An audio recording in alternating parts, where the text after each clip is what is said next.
On my right we have Andreas Burger, managing partner in this company, who's been leading this company together with a colleague, I guess, for many years, and who's been at Pitti Bimbo often, and who has been traveling the world a lot over many years in order to find new production possibilities and obviously new ideas and creative influences.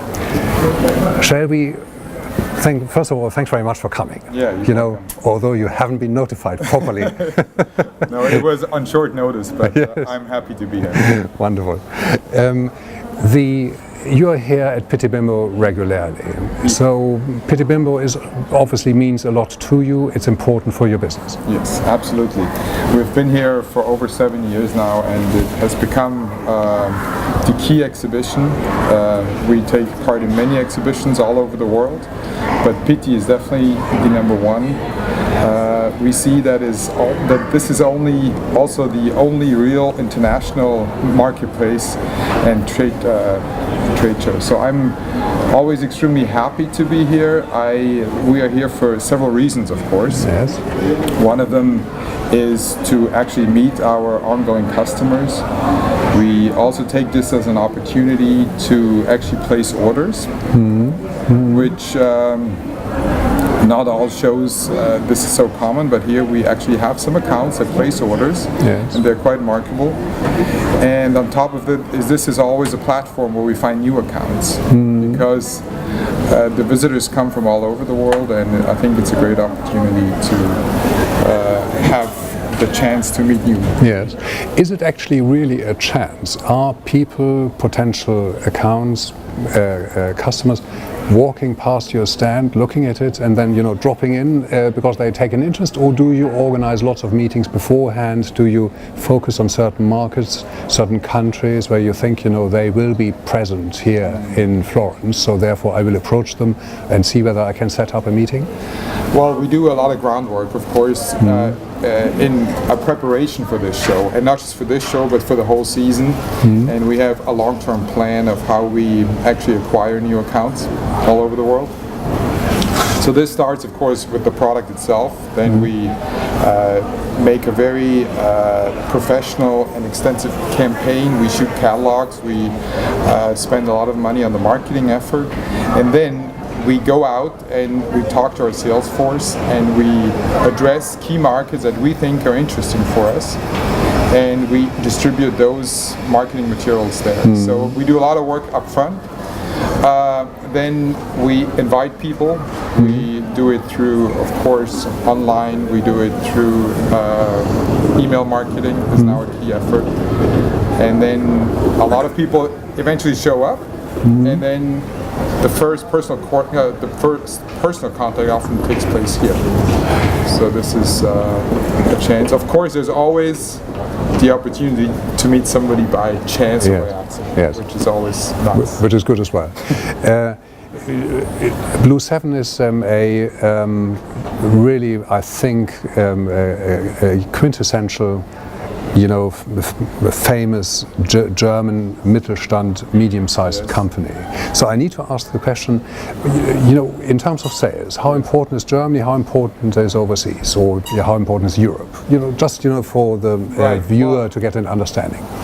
As a German company, of course, Germany is our core market, is our most important market, is our home market. So we are at an advantage here in Germany, or in Germany. On the other hand, our company is always focused on international expansion. It's been a key effort. Also, it's a personal interest that I always had to go out and spread the news about Blue 7 all over. Also, children's wear in general, I think, serves or is much easier to internationalize than if we talk about men's or ladies wear, because the fashion that we can create, and especially Blue 7 creates, is a fashion that can be worn by kids all over the world. And I really mean this. And so this was a great opportunity. And on the other hand, Germany, of course, as a home market is very important, and it makes up about 1/3 of our total business. Yes. Okay. You mentioned, your pleasure in traveling around and spreading the word, and and seeing other places and so on. Your company has been producing really in Far East for decades, if I understand correctly. How did that come about? Because I understand it was already in the 50s or so that somebody traveled there in order to establish first contact. Very early on, that's correct. The founders of the company is now run in third generation, which is the Obermeyer family, and I'm also a partner in the business. But even the founders in the 50s went abroad. Of course, first they didn't go so far. They went to Italy, to Portugal, Spain, but then to Greece, and very soon to Turkey, and already in the late 50s they went to China, went to India, and we were always a step ahead of most of our competitors. And this gave us great experience in this field of sourcing, and I think even up to this day we take great pride in this, and because sourcing is a very important aspect of our company, taking things like social accountability, social responsibility also into consideration. So this is very important for us. So in terms of processes, the creative design work is being done in Oberstaufen, in the south, really in the very south of Germany. In the German Alps. And close to the Austrian border. And but then, you send all the data over to, possibly production partners who've been with you for a long time. And they produce there, but they abide by certain parameters that you set in order to fulfill standards, etc. And you have people actually over there who go and check and cooperate with them. Yeah, we, as you said, we do all the product development is all done in Germany. We then gather the data, and we have our branch offices in Asia. We have our subsidiary in Hong Kong. We have branch offices in India and Bangladesh, also in Pakistan and other countries, and all the employees there are actually employed by our Hong Kong subsidiary. So we have they're on our payroll. They only work for us, not for anybody else. They're not agents, so they're exclusively on our side. And they supervise and control the production process.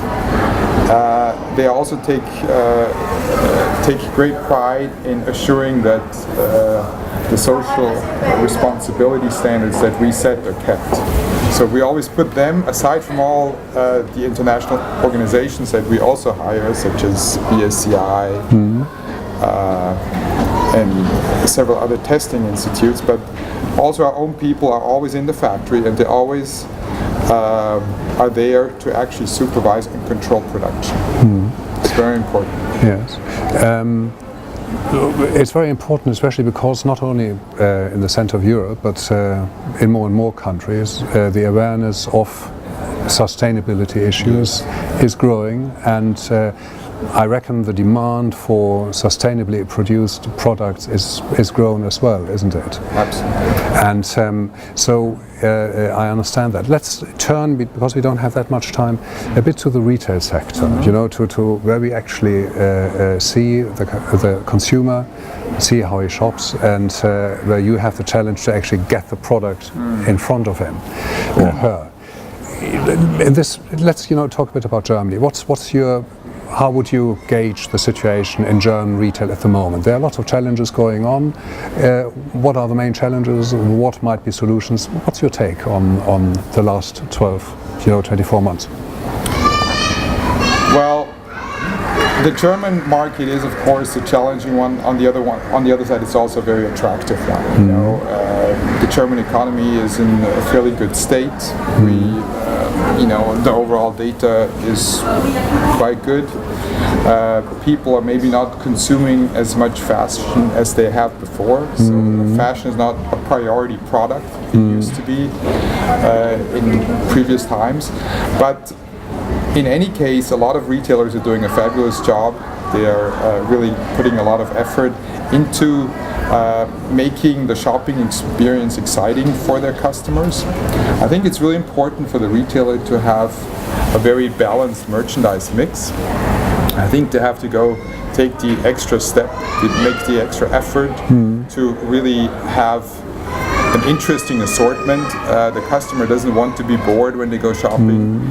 I think they also ask for a lot of service, they expect a lot of service. So I think in these days we have to make, all of us, from our side as a brand, as a company, but also on the retailer side, everybody has to make an effort to make the final consumer happy.